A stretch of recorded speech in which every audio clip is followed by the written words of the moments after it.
Bismillahirrahmanirrahim. Assalamualaikum warahmatullahi wabarakatuh. Alhamdulillah wassalatu wassalamu ala Rasulillah wa ala alihi wa sahbihi wa man tabi'a sunnatah. La hawla wa la quwata illa billah. Rabbi israh li sadri wa yassir li amri wahlul 'uqdatam min lisani yafqahu qawli. Berjumpa lagi anak-anak Bapak sekalian. Pada hari ini kita akan mempelajari tentang Asmaul Husna. Adapun kompetensi dasar pembelajaran kita hari ini adalah memahami makna Asmaul Husna, Al-Mumit, Al-Hayyu, Al-Qayyum, dan Al-Ahad. Sedangkan tujuan pembelajarannya adalah meyakini adanya Allah Subhanahu wa Ta'ala yang Maha Mematikan, Maha Hidup, Maha Berdiri Sendiri, dan Maha Esa. Yang kedua, menunjukkan sikap berani, peduli, mandiri, dan teguh pendirian sebagai implementasi dari pemahaman Asmaul Husna, Al-Mumit, Al-Hayyu, Al-Qayyum, dan Al-Ahad. Yang ketiga, Ananda dapat memahami makna Asmaul Husna, Al-Mumit, Al-Hayyu, Al-Qayyum, dan Al-Ahad. Dan yang keempat, Ananda dapat membaca Asmaul Husna, Al-Mumit, Al-Hayyu, Al-Qayyum, dan Al-Ahad. Marilah ananda sekalian, kita terlebih dahulu berdoa sebelum kita mulai pelajaran. Mudah-mudahan kita akan mendapat hidayah dari Allah Subhanahu wa Ta'ala. Bismillahirrahmanirrahim. Rabbi zidni ilman warzuqni fahman waj'alni minas shalihin. Ya Allah, tambahkanlah ilmuku, mudahkanlah aku untuk memahaminya, dan jadikanlah aku termasuk anak yang soleh. Anak-anak Bapak yang Bapak sayangi, sebelum kita masuk ke pelajaran kita, Bapak mau bertanya terlebih dahulu. Siapakah yang menciptakan kita? Siapakah yang menciptakan alam semesta ini? Ananda sekalian pasti menjawab Allah Subhanahu wa Ta'ala. Baik. Kalau begitu, siapakah Allah Subhanahu wa Ta'ala itu? Nah, anak-anakku sekalian pasti menjawab, Dia adalah yang menciptakan kita. Semua jawaban Ananda itu benar. Tapi anak-anak Bapak hanya akan berputar di situ-situ terus jawabannya. Siapa Allah? Allah yang menciptakan kita dan alam semesta. Siapa yang menciptakan alam semesta? Allah Subhanahu wa Ta'ala. Maka pada pagi hari ini Bapak akan menjelaskan kepada ananda sekalian, siapakah Allah Subhanahu wa Ta'ala itu melalui Asmaul Husna. Anak-anak Bapak yang soleh dan solehah,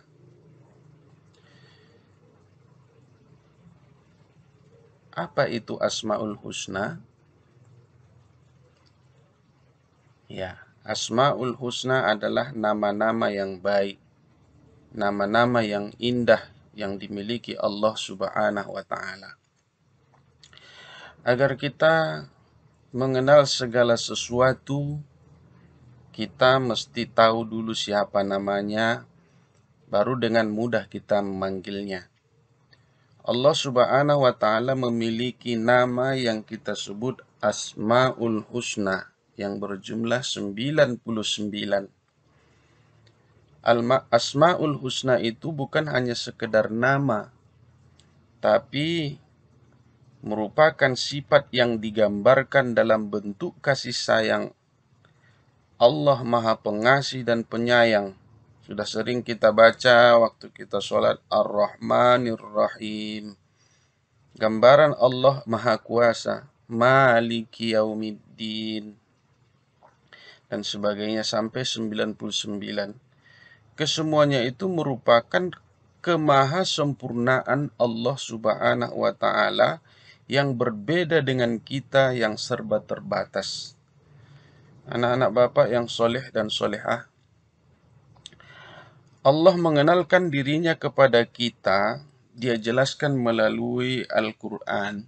Ia berfirman, Allahu la ilaha illa huwa lahul asma'ul husna.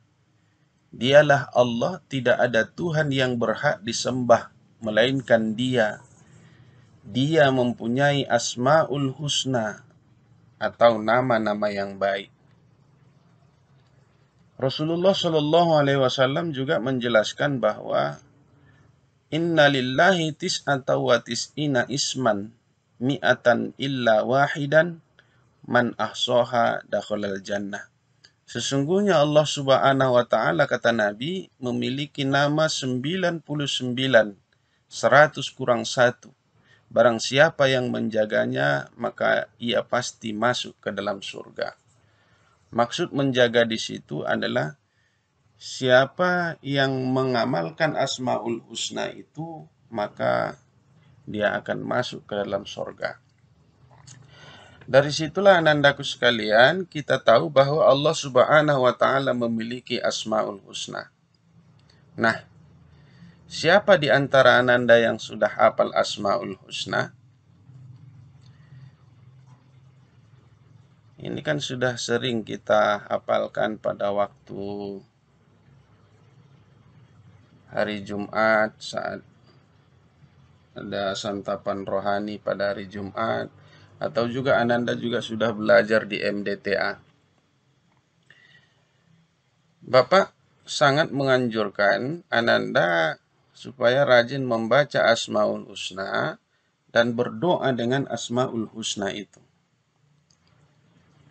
Ananda sekalian, pada pagi ini kita akan mempelajari 4 Asmaul Husna, yaitu Al-Mumit, Al-Hayyu, Al-Qayyum, Al-Ahad.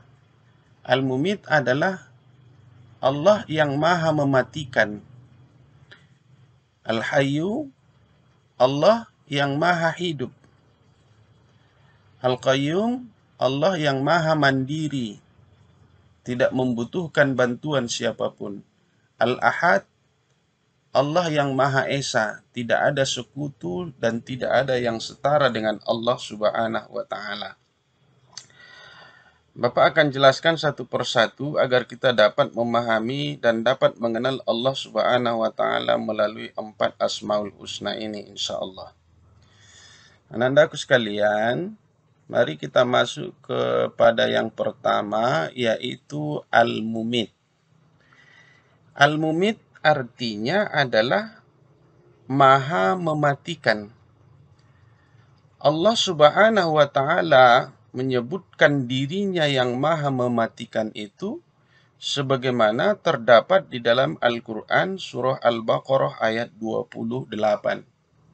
Allah berfirman, Kaifa takfuruna billahi wa kuntum amwatan fa ahyakum summa yumitukum summa yuhyikum summa ilaihi turja'un. Mengapa kamu kafir kepada Allah, padahal kamu tadinya mati, lalu Allah menghidupkan kamu, kemudian kamu dimatikan dan dihidupkannya kembali, kemudian kepadanya lah kamu dikembalikan. Manusia dan makhluk dahulunya tidak ada, kemudian diadakan oleh Allah. Setelah ada, manusia itu lalu dimatikan kembali oleh Allah. Setiap makhluk yang bernyawa, termasuk manusia, pasti akan mati. Kullu nafsin za'iqatul maut. Tiap-tiap yang bernyawa pasti akan mati. Siapa yang bisa mematikan itu? Ialah Allah Subhanahu wa Ta'ala melalui malaikat pencabut nyawanya, pencabut nyawa, yaitu Israel. Kalau sudah waktunya manusia dicabut nyawa. Karena itu sering kita melihat ada orang yang meninggal dunia. Anandaku sekalian, kematian itu adalah sesuatu yang pasti terjadi dan kita alami. Mati tidak pernah memandang usia. Tua, muda, anak-anak, bayi bisa mati. Hanya saja tergantung gilirannya. Semua itu berlaku karena kehendak Al-Mumit itu. Siapa dia Al-Mumit itu? Dia adalah Allah Subhanahu wa Ta'ala. Allah yang Maha mematikan. Anandaku sekalian, lalu untuk apa kita dimatikan? Nah, itu semua supaya kita bisa masuk ke alam yang abadi atau kekal, yaitu alam akhirat. Allah Subhanahu wa Ta'ala hanya mengizinkan kita boleh hidup sementara di dunia sampai waktu ajal kita tiba. Tapi setelah itu, kita akan berjumpa dengan alam akhirat. Alam akhirat itu merupakan alam yang abadi. Di sana kita semua amal kita akan diberikan balasan oleh Allah atas segala perbuatan kita selama hidup di atas dunia. Jika amal kita baik, maka balasan yang akan kita terima juga baik, yaitu surga. Tetapi jika amal yang kita kerjakan selama hidup di atas dunia ini buruk, maka balasannya juga buruk. Maka supaya kita nanti di alam akhirat kita tidak mengalami, tidak disiksa oleh Allah, tidak dimasukkan ke dalam api neraka, maka kita mesti melakukan semua perintah Allah Subhanahu wa Ta'ala. Perintah Allah itu sudah banyak dijelaskan. Kita harus rajin sholat, rajin baca Al-Quran, patuh kepada orang tua, hormat kepada guru. Kemudian seterusnya kita hindari semua larangan-larangan Allah, seperti berbohong, mencuri, menyakiti orang, dan sebagainya.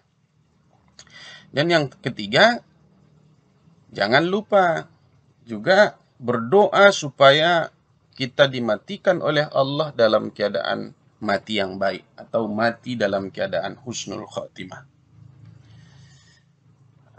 Anak-anak Bapak yang soleh dan solehah, kita masuk kepada yang kedua, yaitu Al-Hayyu.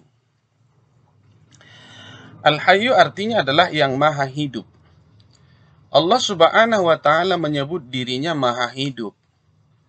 Dia menjelaskan dirinya di dalam Al-Quran, surah Ali Imran ayat 1, Allahu la ilaha illa huwal hayyul qayyum. Allah tidak ada Tuhan yang berhak disembah, melainkan Dia yang hidup kekal, lagi terus-menerus mengurus makhluknya. Dia adalah zat yang hidup selamanya. Dialah yang kekal dan abadi. Karena kehidupan Allah Subhanahu wa Ta'ala itu sangat sempurna.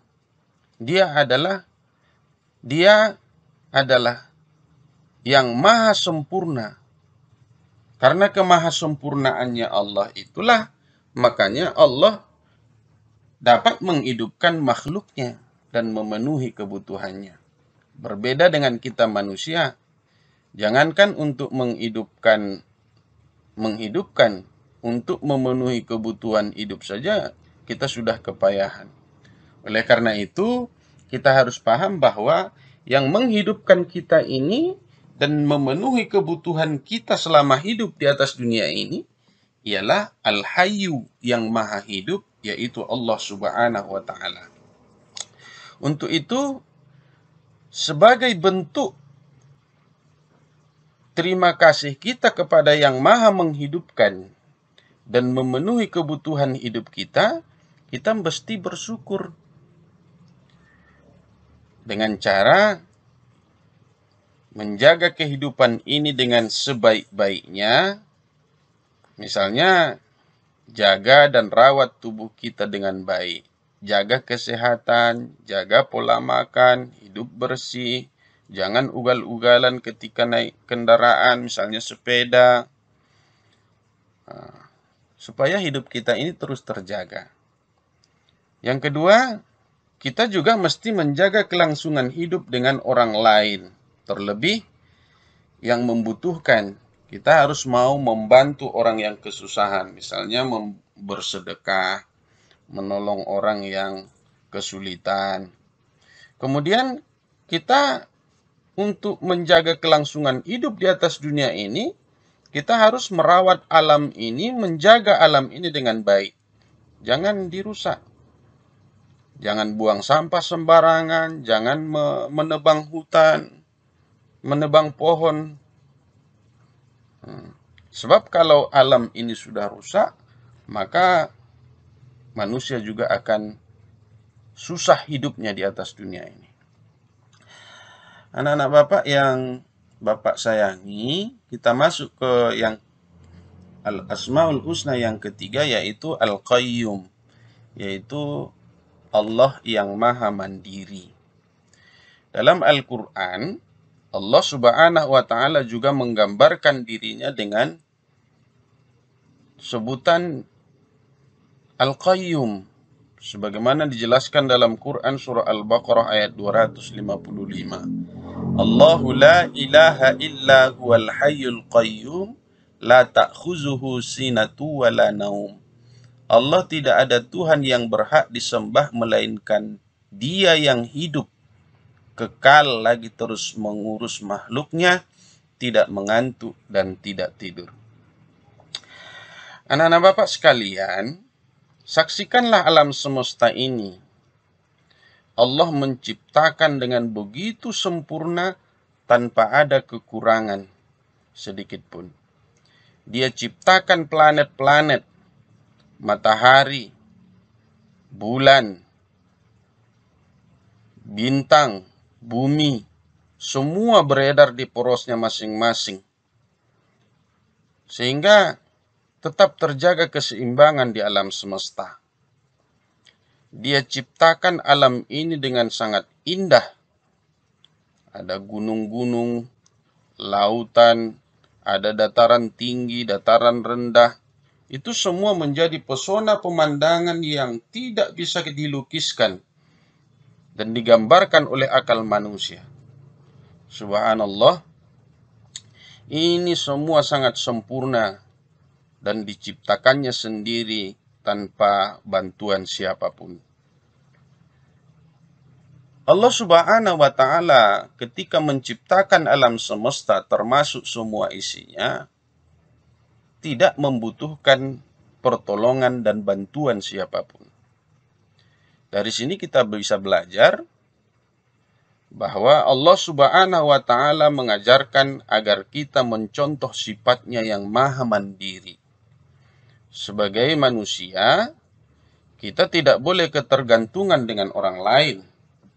Kita hanya boleh menggantungkan hidup kita ini hanya kepada Allah Subhanahu wa Ta'ala.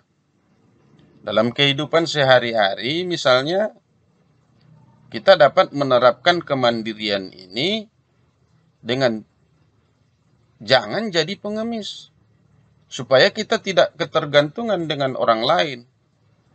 Kita harus bekerja untuk bisa memenuhi kebutuhan hidup kita.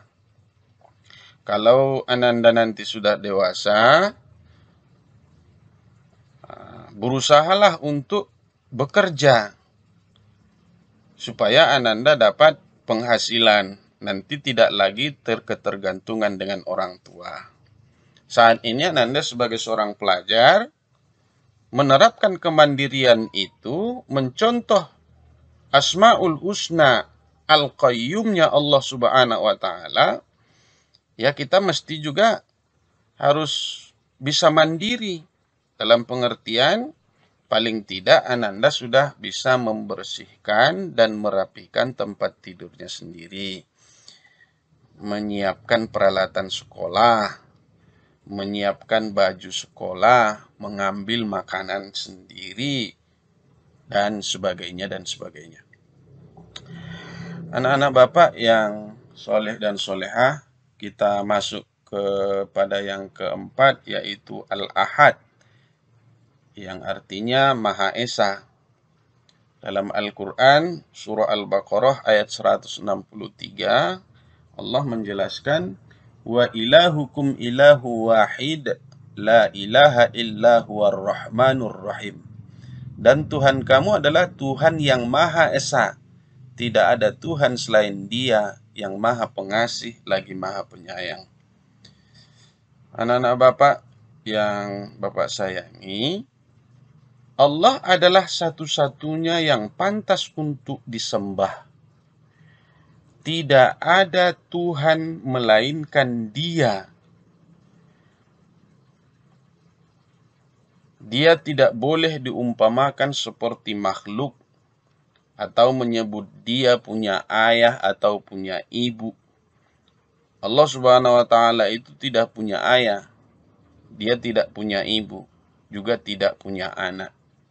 Dalam surah Al-Ikhlas, ayat yang selalu kita baca di dalam sholat, Qul huwallahu ahad, Allahus samad, lam yalid wa lam yulad, wa lam yakul lahu kufuwan ahad. Nah, Allah Subhanahu wa Ta'ala itu Dia Esa. Dia tempat kita bergantung. Dia tempat kita memohon. Dia tidak beranak dan tidak diperanakkan. Dan Allah Subhanahu wa Ta'ala itu tidak ada yang setara, tidak ada yang selevel dengan Allah Subhanahu wa Ta'ala. Karena itu, anandaku sekalian, kita harus benar-benar yakin tidak ada tempat kita bermohon dan bergantung kecuali hanya kepada Allah semata. Jangan mensekutukannya, dan percayalah bahwa